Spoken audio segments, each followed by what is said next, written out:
Judges chapter 16. One day Samson went to the city of Gaza. He saw a prostitute there. He went in to stay the night with her. Someone told the people of Gaza, "Samson has come here." They wanted to kill Samson, so they surrounded the city. They hid near the city gate and waited all night for Samson. They were very quiet all night long. They had said to each other, "When morning comes, we will kill Samson." But Samson only stayed with the prostitute until midnight. Samson got up at midnight. Samson grabbed the doors of the city gate and pulled them loose from the wall. Samson pulled down the doors, the two posts, and the bars that locked the doors shut. Samson put those things on his shoulders and carried them to the top of the hill near the city of Hebron. Later, Samson fell in love with a woman named Delilah.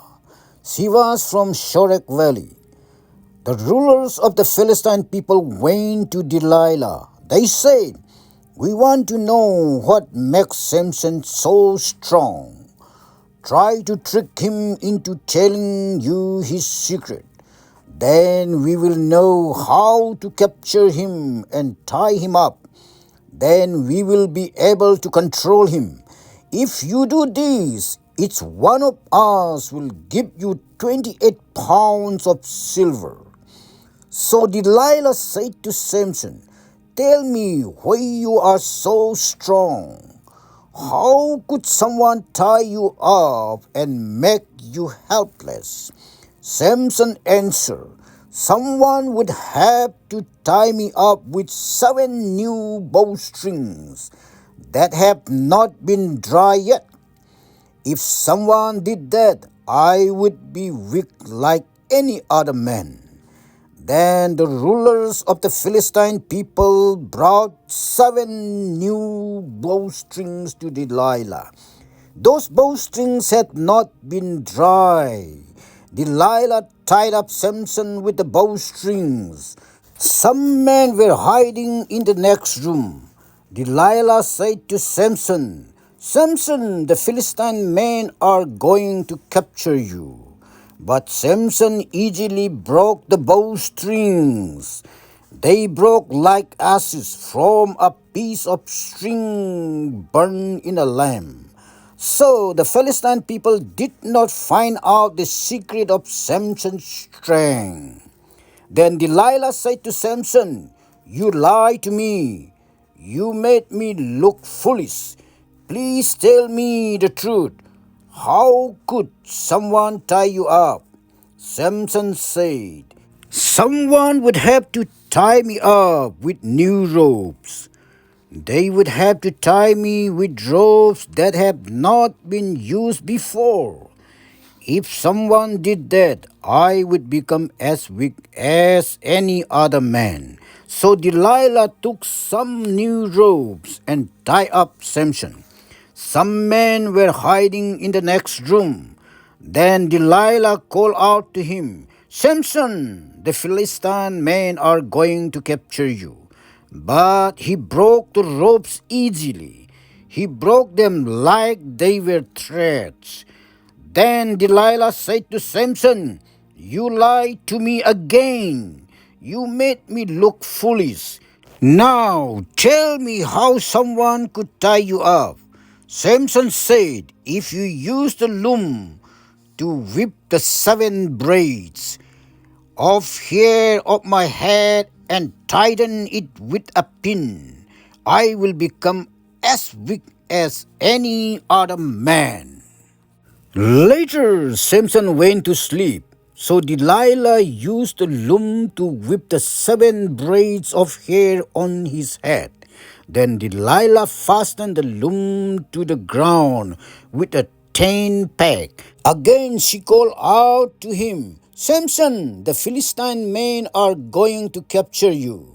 Samson pulled up the 10 peg, the loom, and the subtle. Then Delilah said to Samson, "How can you say I love you when you don't even trust me? You refuse to tell me your secret. This is the third time you made me look foolish. You haven't told me the secret of your great strength." She kept bothering Samson day after day. He got so tired of her asking him about his secret that he felt like he was going to die. Finally, Samson told Delilah everything. He said, "I have never had my hair cut. I was dedicated to God before I was born. If someone shaved my head, then I would lose my strength. I would become as weak as any other man." Delilah saw that Samson had told her his secret. She sent a messenger to the rulers of the Philistine people. She said, "Come back again. Samson has told me everything." So the rulers of the Philistine people came back to Delilah. They brought the money that they had promised to give her. Delilah got Samson to go to sleep while he was lying in her lap. Then she called in a man to shave off the 7 braids of Samson's hair. In this way she made Samson weak. Samson's strength left him. Then Delilah called out to him, "Samson, the Philistines' men are going to capture you." He broke up and thought, "I will escape like I did before and free myself." But Samson did not know that the Lord had left him. The Philistine men captured Samson. They tore out his eyes and took him down to the city of Gaza. Then they put chains on him to keep him from running away. They put Samson in prison and made him work grinding grain. But Samson's hair began to grow again. The rulers of the Philistine people came together to celebrate. They were going to offer a great sacrifice to their god Dagon. They said, "Our God help us defeat Samson, our enemy." When the Philistines people saw Samson, they praised their God. They said, "This man destroy our people. This man kill many of our people, but our God help us take our enemy."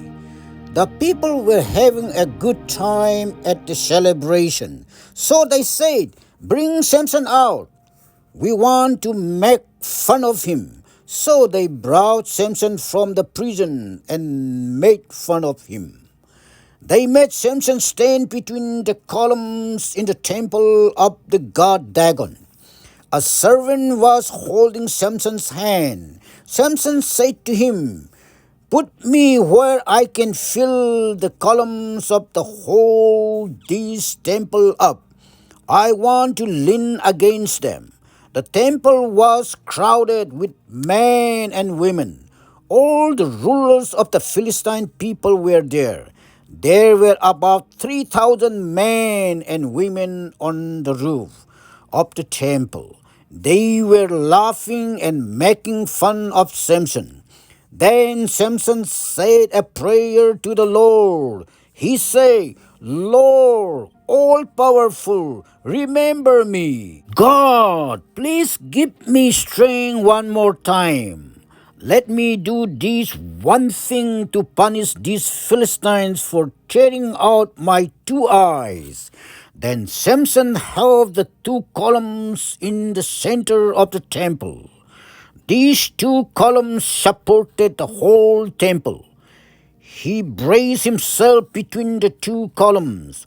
One column was at his right side and the other at his left side. Samson say, "Let me die with these Philistines." Then he pushed as hard as he could, and the temple fell on the rulers and all the people in it.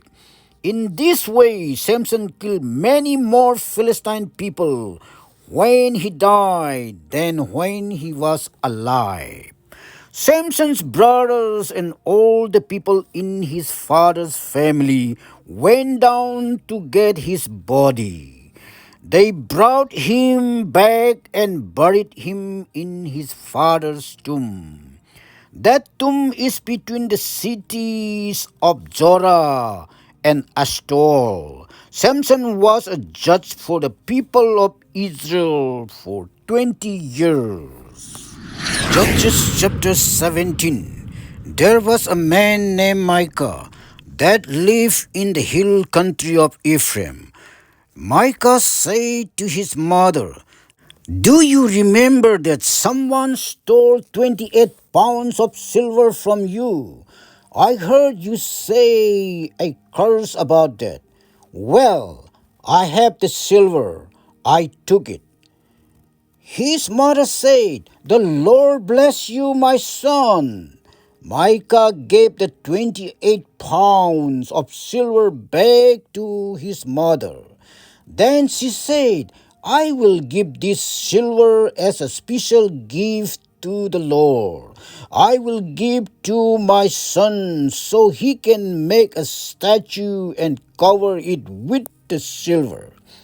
So now, son, I give the silver back to you."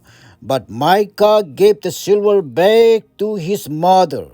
So she took about 5 pounds of the silver and gave them to a silversmith.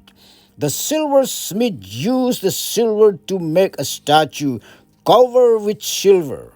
The statue was put in Micah's house. Micah had a temple for worshipping idols. He made an effort and some house idols. Then Micah chose one of his sons to be his priest. At that time, the people of Israel did not have a king, so each person did what he himself brought was right. There was a young man that was a Levite. He was from the city of Bethlehem, Judah. He was looking for another place to live. As he was traveling, he came to Micah's house. Micah's house was in the hill country of the land of Ephraim. Micah asked him, "Where have you come from?" The young man answered, "I am a Levite from the city of Bethlehem, Judah. I am looking for a place to live." Then Micah said to him, "Live with me. Be my father and my priest. I will give you 4 ounces of silver each year. I will also give you clothes and food." The Levite did what Micah asked. The young Levite agreed to live with Micah. The young man became like one of Micah's own sons. Micah chose him to be his priest. So the young man became a priest and lived in Micah's house. And Micah said, "Now I know that the Lord will be good to me. I know this because I have a man from the family group of Levi to be my priest." This is the word of God, ladies and gentlemen. Thank you everyone for coming. See you all soon.